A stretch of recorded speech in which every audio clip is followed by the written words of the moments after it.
तो कॉपर के बर्तन में अगर आप पानी पियोगे तो आप हेल्दी रहेंगे और इसे रेगुलर पीते रहना चाहिए। कॉपर का आरओ भी मार्केट में आ गया, इसकी क्या यूज़ है, सिग्निफिकेंस है, लेकिन इससे रिलेटेड मिथ को सॉल्व करना बहुत ज़रूरी है कि आखिर इसके पीछे एग्जैक्टली फैक्ट्स क्या हैं। तो देखिए, सबसे पहले हम बात करते हैं इससे रिलेटेड एविडेंस की, इसकी बात करेंगे इसकी में क्या डिस्कशन है, उसके हम बात करेंगे वाकई में जो फैक्ट्स हैं और आपको क्या फॉलो करना चाहिए। तो बात करते हैं सबसे पहले हम एविडेंस की। तो पहला देखिए कि जो कॉपर है वो एक अल्कलाइन है, ये आप सबको पता है। और अराउंड जब इसे यूज़ करते हैं तो पर्पस रहता है कि 9.5 पीएच का पानी आपको पी लेना चाहिए। तो आजकल काफ़ी ऐसे चर्चे में है कि एसिडिक चीज़ों को ज़्यादा यूज़ नहीं करना चाहिए, अल्कलाइन चीज़ों को ज़्यादा यूज़ करना चाहिए, बिकॉज हमारी बॉडी में पानी है एंड सो एंड सो की बहुत ही अल्कलाइन होना चाहिए। तो 9.5 पीएच का आपको पानी पीना चाहिए, पहली चीज़ है। दूसरी चीज़ है कि कॉपर जो है वो एंटी माइक्रोबियल है, एंटी फंगल है, एंटीसेप्टिक है ना। और वाटर जब ज़्यादा लंबे समय तक कॉपर को यूज़ करते हैं तो इस प्रकार का बिहेवियर शो करता है। तीसरी हम बात करते हैं कि जो कॉपर रिलेटेड अगर पानी पीने से वो थर्स्ट को फुलफिल करता है। तो वाकई में अगर आप हाइड्रेशन आपको चाहिए और अगर आपकी बॉडी में पानी की कमी हो रही है तो कई बार क्या होता है, हम बहुत पानी पीते हैं, हमें पता नहीं चलता है कि हमें कितना पानी पीना है। तो अगर कॉपर बेस्ड आप पानी पिएंगे तो आपको लो थर्स्ट फील होगा, आपको बड़ा अच्छा सुकून महसूस होगा जब आप इसे पिएंगे, थोड़ा भरा भरा टाइप का फील होगा, बिकॉज थोड़े आयोनाइज्ड होते हैं, ये आपके लिए बड़ा अच्छा होता है। तो ये एविडेंस है पहला तो। लेकिन क्या इतना एविडेंस काफ़ी है आरओ का पानी बनाने के लिए और दिन भर पीने के लिए? हम इसे समझते हैं, ठीक है। तो सबसे पहले हम देखते हैं कि डिस्कशन क्या है। तो देखिए, पुराने ज़माने में क्या होता था तो कि तांबे के लोटे में पानी रखा जाता था, जिसे रात भर रखा जाता था और सवेरे उठ करके इसे पिया जाता था। इसे बोला जाता था ताम्र जल। तांबा को ताम्र और जल यानी पानी, तो ताम्र जल को यूज़ करने से ये डाइजेशन की प्रॉब्लम को सॉल्व करता था, स्किन के प्रॉब्लम को सॉल्व करता था, हेयर फॉल को कम करता था। और बिकॉज डेफिनेटली ये आयोनाइज्ड होता था तो ये काफ़ी हेल्दी होता था बॉडी के लिए। तो ओल्ड साइंस बिल्कुल ऐसा डिस्कशन ये है कि बिल्कुल ऐसा हुआ करता था। लेकिन आज के समय में अगर हम बात करें कि फॉर एग्जांपल अगर आरओ का पानी हम यूज़ कर रहे हैं तो इससे रिलेटेड जो हमें कॉपर है तो कितना मिल पा रहा है और क्या वाकई में हेल्दी नहीं है, तो हम देखते हैं। तो नंबर वन, पहली चीज़ में तो द नंबर वन फैक्ट ये है कि ऑफ कोर्स कॉपर आपको बहुत ज़्यादा मात्रा में नहीं यूज़ करना है। हालांकि आप इसे ले भी नहीं पाएंगे, पर इसे लेने का पहले तो सही तरीका जान लें कि एक्चुअल में सही तरीका क्या है। दरअसल कॉपर की आपकी बॉडी में जो नीड है वो हार्डली 1 to 2 मिलीग्राम है। 1 मिलीग्राम भी आ गया तो बहुत बड़ी बात है।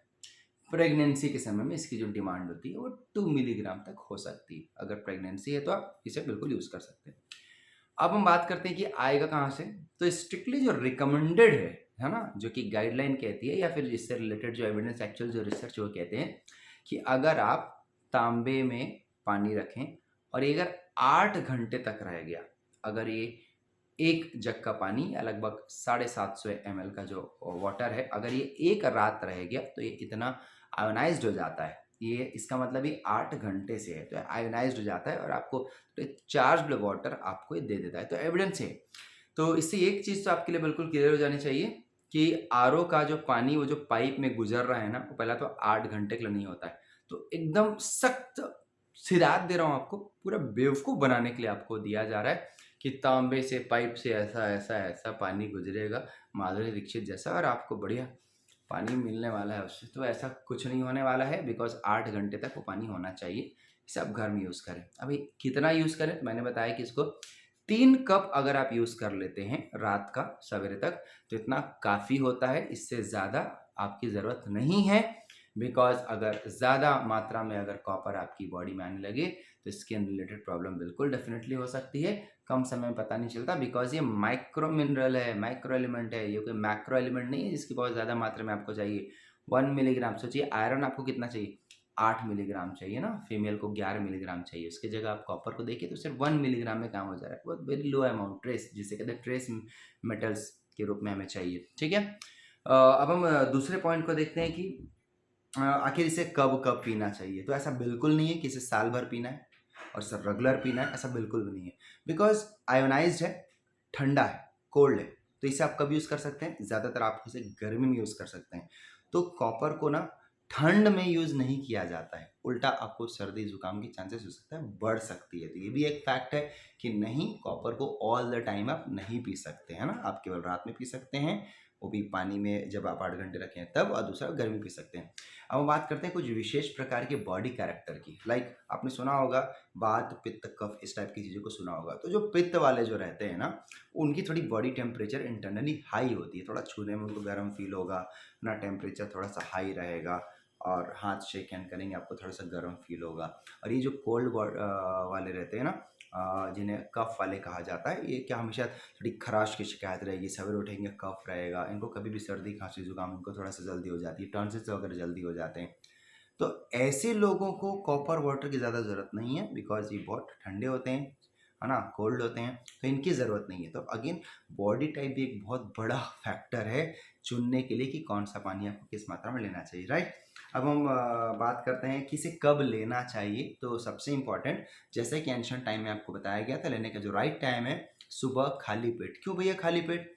बिकॉज कॉपर एक ऐसा चीज़ है ना कि जो फाइलेट्स होते हैं, जो कि वेजिटेबल्स में पाए जाते हैं, और जो फाइबर्स होते हैं इनके साथ है ना इंटरेक्ट कर लेते हैं। तो अगर दोपहर के खाने के साथ में अगर कॉपर पियोगे ना, तो ये उनका एब्जॉर्प्शन को लो कर देता है।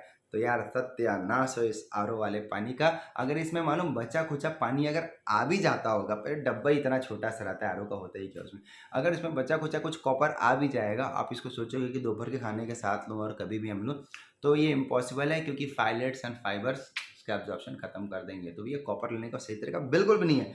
ओके, चलिए लास्ट एक इंपॉर्टेंट पॉइंट पर आते हैं कि खास तौर पर अगर आप जिंक ज़्यादा ले रहे हैं तो, और अभी आपने देखा बहुत लोगों ने इम्यूनिटी बढ़ाने के लिए जिंक को यूज़ किया था। जैसे कि कोविड के टाइम में आपने देखा कि रेगुलर चल रहा है, 50-50 mg की आपकी जिंक चल रही है। पहली बात तो बॉडी को 50 mg की जरूरत पड़ती नहीं है, लेकिन लोग 50-50 mg का जिंक खा रहे हैं। तो जितने भी लोगों ने 50 mg का जिंक खाया है ना, इन लोगों ने अल्टीमेटली अगर गलती से कॉपर वाला पानी पिया भी होगा तो इनकी बॉडी को प्रॉपर सप्लाई नहीं मिली थी। तो जानते हैं, जब कोई ऐसी कंडीशन आती है कि आप जिंक डालने वाले हो, ऐसे कंडीशन में आपको कॉपर का डोज को डबल करना पड़ता है। तो आपको ज़्यादा कॉपर यूज़ करना पड़ता है, ठीक है। बिकॉज क्यों? क्योंकि जितना ज़्यादा जिंक रहेगा उतना कॉपर कंटेंट लो हो जाएगा, ठीक है। और ऐसे भी स्किन की इंटीग्रिटी को बनाए रखने के लिए कॉपर बाई जिंक का रेशियो बहुत इंपॉर्टेंट होता है। अगर आप कैंसर्स वगैरह के बारे में आप पढ़ेंगे तो यहाँ पर इसके बारे में बहुत सारी चीज़ें आपको मिल जाएगी, राइट। तो देखिए, यदि खास तौर पर लाइक एक्जिमा पेशेंट्स होते हैं, ठीक है, या फिर जिनको कुछ इन्फेक्शंस होते हैं पैरों में, फंगल इन्फेक्शंस होते हैं, सोरियासिस के जो केसेस रहते हैं, आप देखेंगे इन लोगों को डॉक्टर्स कई बार जिंक बेस्ड चीज़ें क्रीम के सप्लीमेंट में तो देते ही देते हैं, लेकिन खाने में भी देते हैं। तो यार अगर खाने में जिंक यूज़ करोगे तो कॉपर यूज़ करना बहुत ज़रूरी है। देखो, आम लाइफ में, व्यक्ति के लाइफ में ज़्यादा कॉपर मिलता ही नहीं है, और आप already zinc tablets and zinc supplement पे चल जाते हो, तो आपका कॉपर बहुत कम होने लगता है। तो ध्यान दीजिए, ऐसे कंडीशन में आपको कॉपर बेस्ड सप्लीमेंट की ज़रूरत पड़ती है, लेकिन नहीं जाना पड़ेगा। ऐसे कंडीशन में आपको ये जो ताम्र का जो पानी है आपके लिए बहुत हेल्पफुल हो सकता है। तो ये आपकी स्किन को बनाने में मदद भी करता है। तो सिर्फ ऐसा नहीं कि जिंक जिंक जिंक डालकर आपकी स्किन को अच्छा रखे, कॉपर और जिंक का रेशियो बहुत अच्छा होना चाहिए आपकी स्किन को बनाए रखने के लिए, ठीक है। तो खासतौर पर प्रेगनेंसी में बच्चों के लिए जिंक यूज़ किया जाता है। देखिए, कई थायराइड पेशेंट्स को जिंक दिया जाता है। आजकल क्या लोग ना गूगल में देखकर भटक जाते हैं कि सर थायराइड में मैंने थोड़ा देखा कि थायराइड के केसेस में जिंक यूज़ करना चाहिए, हमने पढ़ा है कि उससे बड़ा थायराइड ठीक हो जाता है। तो यार जिंक आपकी बॉडी के लिए अच्छा है, लेकिन at the same time 50 mg कि अगर आप जिंक खा रहे हो तो आपका थायराइड के आपका कॉपर लेवल लो भी होने लगेगा। तो ये भी बड़ी खतरनाक कंडीशन है। और कई बार आप देखेंगे कि thyroid intoxication sorry copper intoxication की वजह से भी थायराइड होता है। ऐसे कुछ केसेस हैं, ऐसा कुछ ऐसी रिपोर्ट्स हैं, वो लोग जो कॉपर यूज़ करते हैं, इवन जो फीमेल्स कॉपर टी जो यूज़ करती हैं एज ए प्रिकॉशन, तो उनके केस में भी कुछ ऐसे कायरो प्रैक्टिशनर को मैंने देखा है, सम फिजियोथेरेपिस्ट हमने उनको देखा है कि वो कहते हैं कि ऐसे केसेस में जो कॉपर की वजह से थायराइड होता है। तो कई बार ऐसा देखता है कि थायराइड के केस में कॉपर का लेवल हाई भी होता है, लेकिन इसमें बहुत बड़ी कंट्रोवर्सी है, इसमें बिल्कुल न फंसें। आधा ज्ञान बहुत खतरनाक होता है, क्योंकि डॉक्टर्स या एंडोक्राइनोलॉजिस्ट ऐसा सजेस्ट आपको बिल्कुल भी नहीं करते हैं कि आपको थायराइड है मतलब आप आज ही से जिंक की टैबलेट लेना स्टार्ट कर दो। बिकॉज उन्होंने अभी तक ये चेक नहीं किया बॉडी में कॉपर कितना है। आमतौर पर थायराइड में क्या चेक करते हैं? T3 चेक करते हैं, T4 चेक करते हैं और TSH चेक करते हैं। कभी भी ऐसा नहीं होता कि आपने कॉपर चेक करवाया। हाँ, बहुत ज़्यादा हुआ तो आपने क्या मिनरल्स के नाम पर, देखिए ऐसे भी हमारी बॉडी में बहुत ज़्यादा विटामिन्स और मिनरल टेस्ट होते नहीं है। मिनरल्स के नाम पर आप क्या टेस्ट कराते हो? आप टेस्ट कराते हो आयरन, आप टेस्ट कराते हो कैल्शियम, थोड़ा और आप बढ़ जाओ, आप टेस्ट कराते हो आप पोटेशियम है, सोडियम है, क्लोराइड्स है और सम थोड़ी बहुत ऐसी चीज़ें, फॉस्फेट्स, ऐसी कुछ चीज़ें चेक कराते हो आप। लेकिन इतनी trace minerals like copper, zinc है, इनको कौन चेक करवाता है? तो थायराइड के डॉक्टर्स कभी भी कॉपर चेक करवाते नहीं हैं। तो ब्लाइंडली कुछ डॉक्टर्स सजेस्ट करते हैं कि कुछ कहीं जर्नल्स में पढ़ लिया होगा कि हाँ, थायराइड पेशेंट्स में से कॉपर का रोल होता है। तो नहीं, मैं अगर सच बताऊँ, एक आम आदमी की लाइफ में कॉपर का इतना ज़्यादा इंटॉक्सिकेशन नहीं होता है, राइट? इसके लिए काफ़ी स्टडी चाहिए करने के लिए। तो वो लोग जिंक रिकमेंड कर देते हैं कि जिंक करने देने से थायराइड ठीक हो जाएगा। नहीं, एक तरफ से अगर आपसे जिंक का थायराइड का रिलेशन होगा भी, तो दूसरी तरफ आपके बॉडी में कॉपर लो हो जाएगा। तो बैलेंस देखना बहुत ज़रूरी होता है। तो इतनी सारी जो पॉइंट्स हैं, इसको आप कीजिए। और कुछ इससे रिलेटेड सिम्टम्स हैं जो बहुत आपको ध्यान देना ज़रूरी है, लाइक अनीमिया है, न्यूरोलॉजिक डिसऑर्डर्स है, पेल स्किन आपकी होने लगे, एंड आपकी डब्ल्यूबीसी काउंट अगर लो होने लगे, मेलानिन पिगमेंटेशन अगर कम होने लगे, एंड कनेक्टिव टिश्यू लॉस होने लगे, ऐसी कुछ कंडीशन में अगर आप देख सकते हैं तो हाँ ठीक है, कॉपर का रोल हो सकता है। बिकॉज एक अगर आयरन कम हो रहा है तो चांसेस है कि कॉपर भी कम हो रहा है, तो एनीमिक सिम्टम्स बिल्कुल आ सकते हैं। पेल है ना, जब एनीमिया होता है तो पेल दिखता है ना, आंखों में येलोइश आती है, तो आपकी स्किन थोड़ी सी स्किन की इंटीग्रिटी अच्छी रहेगी नहीं, वो पेल रहेगी, लाइट कलर की लगेगी। ऐसी कंडीशन में भी कॉपर की ज़रूरत पड़ती है, राइट?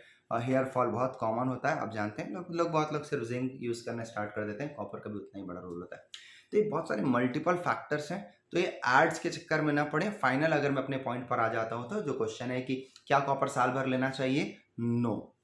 क्या कॉपर सुबह से रात तक लेना चाहिए? नो। आंसर क्या है?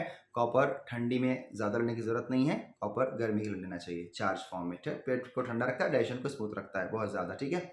और नंबर 2 मैंने जो बताया कि उसको दिन भर सुबह शाम तक आप नहीं ले सकते, राइट? और थर्ड पॉइंट को अगर हम बात बताएं कि 8 घंटे तक उसको रखना बहुत ज़रूरी है उसको यूज़ करने के लिए। तो कॉपर का आरओ आपके लिए एक तरह से पूरा कंप्लीटली यूजलेस हो जाता है। बेटर है कॉपर का बर्तन लाइए, राइट टाइम पर यूज़ कीजिए। अगर मैं पेशेंट स्पेसिफिक बात करूं, जो जिनको पित्त की प्रॉब्लम रहती है, पेट गर्म रहता है, पेट में जलन रहती है, गर्मी रहती है, पाइल्स है, कॉन्स्टिपेशन बहुत ज़्यादा है, लूज मोशंस होते हैं, पचता नहीं है ना, बाहर जाते हैं, जो समोसा, कचौड़ी, भजिया, आलू बंडे इस टाइप के डाइट्स में रहते हैं, डेफिनेटली इनके पेट में प्रॉब्लम रहती है। ऐसे लोगों में ज़्यादातर कॉपर डेफिशिएंसी रहती है, इनको यूज़ करना चाहिए। लेकिन इसके अलावा जो कफ वाले हैं, ठंडे वाले हैं, इनको यूज़ नहीं करना चाहिए। ओवरऑल सेशन को दोबारा सुने, बड़ा स्पीड बोलता हूँ, धीरे करके, धीरे स्पीड में भी सुन सकते हैं इसको, ठीक है? पसंद आ रहा है तो पसंद तो करना ही चाहिए। नए सेशन मिल रहे हैं आपको, ऐसे सेशन तो कभी मिलने नहीं है। ओके, हमारी तरफ से डॉक्टर विकास फिटनेस अगर आपको पसंद है तो बिल्कुल लाइक करें, सब्सक्राइब करें, प्लीज़ शेयर करें, ताकि ज़्यादा से ज़्यादा लोग इस चीज़ की बेनिफिट ले पाएँ हमारे फ्री एजुकेशंस के। Thank you so much, bye bye. फिर मिलते हैं एक शानदार टॉपिक के साथ हम।